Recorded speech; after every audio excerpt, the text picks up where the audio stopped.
बंगाल वालों अगर बुरा नहीं माने तो एक बात आज करूं हाथ जोड़ के, मस्जिदों के 2-2 करोड़ के मीनार बनाने की बजाय कोशिश करो कि वो 2-2 करोड़ गरीबों पे खर्च करो और उनको मजबूत करो। अगर हमारी कौम 10 साल में मजबूत हो गई तो 2 नहीं बल्कि 10 करोड़ के मीनार हम बना सकेंगे।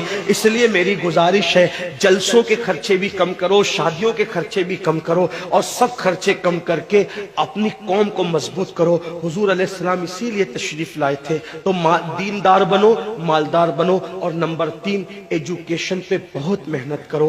कोई भी जाहिल न रहे, कोई भी अनपढ़ न रहे। खूब खूब पढ़ाओ अपने बच्चों को। 10वीं 12वीं तक कभी मत रुकना, बल्कि अपने बच्चों को IAS बनाओ, IPS बनाओ, डॉक्टर बनाओ, इंजीनियर बनाओ। डॉक्टर भी BUMS वाला मत बनाओ, बल्कि MD और आला से आला डिग्री दिलाओ। अब आप कहेंगे मौलाना पैसे नहीं है। मैं आपसे कहता हूं, हर साल ईद पे नया कपड़ा न बनाना पड़े न बनाओ, धुले हुए कपड़ों पे ईद कर लो, लेकिन अपने बच्चों की तालीम पे खर्चा करो। इसी तरीके से किसी और जगह पर पैसे लगाने की बजाय 10 साल अगर इन 3 निकात पर आपने मेहनत कर दी, दीनदार बनो, मालदार बनो और एजुकेशन को आम करो। हर बंदे को पढ़ा लिखा बनाओ। आप कहेंगे मौलाना नौकरी नहीं मिलती। मैं कहता हूं, हम नौकरी के लिए नहीं पढ़ते, हम अच्छा इंसान बनने के लिए पढ़ते हैं। इसलिए कि पढ़े लिखे की तिजारत में अनपढ़ की तिजारत में फर्क है, पढ़े लिखे की गुफ्तगू में अनपढ़ की गुफ्तगू में फर्क है, पढ़े लिखे के उठने बैठने में अनपढ़ के उठने बैठने में फर्क है। देखो,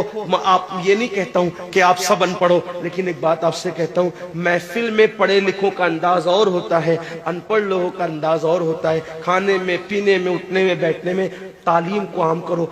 दुनिया भी पढ़ाओ, आखिरत भी पढ़ाओ। अपने बच्चों को इतना इल्म दो कि वो मुसलमान रहे, सच्चे मुसलमान रहे, और अपनी बच्चियों को भी इतना इल्म दो, सच्ची पक्की मुसलमान रहे। और स्कूल, कॉलेज, यूनिवर्सिटी में आला से आला तालीम दिलाओ। और याद रखना, गुर्बत का बहाना मत बनाओ। बिटिया की शादी होती है तो लाखों रुपए कहां से आते हैं। और आपसे कहता हूं, 8 घंटे मेहनत करने की बजाय 16 घंटे मेहनत करो। मेहनत में पीछे मत हटो, अपने बच्चों को पढ़ाओ। सिर्फ 10-12 साल हिंदुस्तान के तमाम मुसलमान मेहनत करके अपने बच्चों पे मेहनत कर ले, कोशिश कर ले, काविश कर ले, तो देखना नक्शा बदल जाएगा। ये भी आपसे कहता हूं, एक बात कहता हूं, मना नहीं कर रहा हूं, अगर मुझसे गलती हो तो मेरे उलमा इस्लाह करेंगे।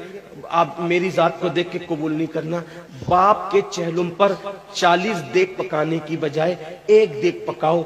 उन 40 देगों का खर्चा बचाकर किसी बच्चे की तालीम पर अपने बाप के इसाले सवाब के लिए खर्चा कर दो।